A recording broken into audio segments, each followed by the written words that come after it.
यार लोग सही कहते हैं कि इज्जत उसी की जाती है जो ईमानदार हो, सच्चाई का साथ देता हो या फिर विनम्र हो, उसे नहीं जो बोलता कुछ और करता कुछ और हो। और ये बात लगभग हर चीज में लागू होती है, फिर चाहे आपका कोई बिजनेस हो या फिर आपका कैरेक्टर। क्योंकि अगर आप अपने बिजनेस में लोगों की विश्वास नहीं जीत पाओगे तो वही मिलेगा जो सबको हारने के बाद मिलता है।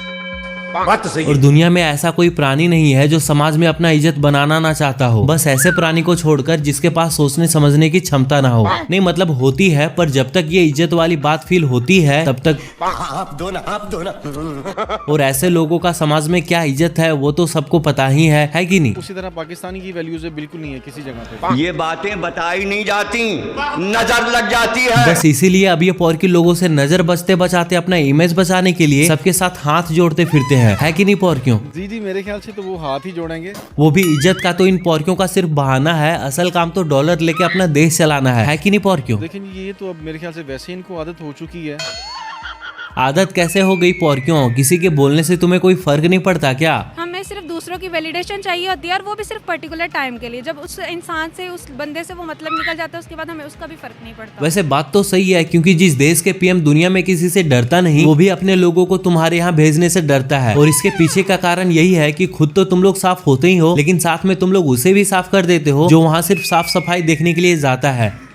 ऐसे ही है। लेकिन ऐसा तुम लोग करते क्यों हो पॉर्कियों? साफ होना ही है तो खुद हो जाते। साफ सफाई देखने वाले लोगों को साफ क्यों कर देते हो? क्या पता उनसे प्यार ज्यादा है इसीलिए।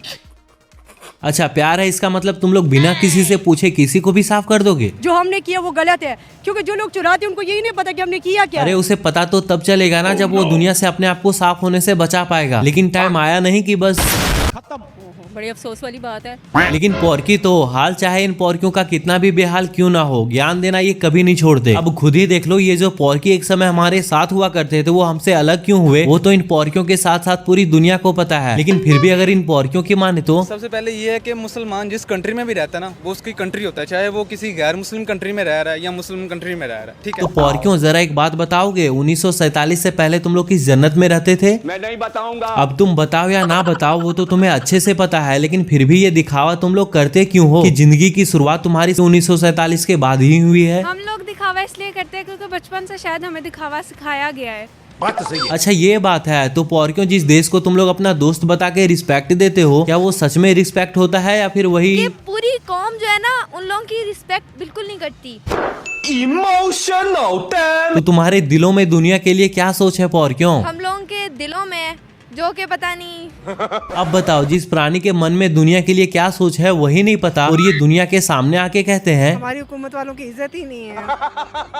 अच्छा पॉर्कियों, दुनिया के बारे में तुम्हारे पास भले ही कोई सोच नहीं है, लेकिन कम से कम तुम्हारे पास ये सोच तो जरूर होगी कि तुम लोग भारत से अलग कब हुए थे। 1947 के अंदर 2 मुल्क आजाद हुए थे, उनमें से एक कौम बन गई, दूसरी गुलाम दर गुलाम दर गुलाम दर गुलाम बन गई। ऐसे कैसे पॉर्कियों? तुम लोग तो कहते हो कि तुम लोग दुनिया में नंबर 1 के पोजीशन पे हो। आटे की लाइनें देखें तो पाकिस्तान कितने नंबर पे आता है? 1 नंबर पे। तब तो तुम लोग सच में दुनिया के हर चीज में नंबर 1 के पोजीशन पे हो, है कि नहीं? देखें सबसे बड़ी नमक की कान पाकिस्तान में। लेकिन दुनिया में अपना इस लेवल का एक अलग पहचान बनाने के लिए तुम लोग को बहुत मेहनत लगा होगा ना पॉर्कियों? देखे ना तो हम क्या क्या नहीं बने। हम जंग के मैदान में सुल्तान टीपू हैदर बने, वलीद की तलवार बने, फारूक की ललकार बने, हम शायरी में शहराजी बने, नगमागिरी में फिरदौसी, और लास्ट में आके ये देना ऐसा ही होता है। बिल्कुल ऐसा ही, 100% ऐसा। वैसे इसमें भी कोई दिक्कत तुम्हें नहीं होनी चाहिए, क्योंकि ये भी एक ऐसा बिजनेस है जिसमें करोड़ों का टर्नओवर होता है कि नहीं पॉर्कियों? उसमें चाहे करोड़ों कमाए, अरब कमाए, खरब कमाए, वो तो कमाने ही कमाने हैं। वैसे बात तो सही है, चाहे जैसे कमाओ, पैसे तो कमाने तो हैं ही है ना, कर किस लिए रहे हैं।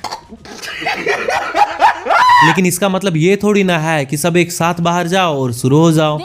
जो सारे लोग जाते हैं वो सभी भीख नहीं मांगते हैं, तो कुछ ऐसे लोग हैं जो दूसरे शहरों से जाते हैं, लेकिन वो नाम वही ना पाकिस्तान को हेडलाइन पे रखा हुआ है जी, ये पाकिस्तान से आए हैं, भीख मांग रहे हैं। कहीं ऐसा तो नहीं है ना पॉर्कियों कि उन्हें भी पता हो कि पॉर्की नाम बताने पे ज्यादा मिलता हो? तो ये गलत बात है, मैं तो यही कहूँगी। अच्छा पॉर्कियों, ये जो तुम्हारे लीडर बाहर से थैला में डॉलर भर के लाते हैं, क्या वो तुम सब में बांट देते हैं या फिर अकेले अकेले सब पेट भर के खा जाते हैं? खाते खुद ही हैं, आवाम के लिए कुछ नहीं कर सकते ये तो तुम लोग कुछ बोलते नहीं? उन्हें गरीब की गुर्बत नजर नहीं आती है ना, वो मर रहे हैं, जी रहे हैं, वो किसी भी हाल में, मगर वो चाहते हैं गरीब मर जाए। हाँ, ये ऐसे ही है कि वो कहते हैं कि मर जाइए। अच्छा बात नहीं है।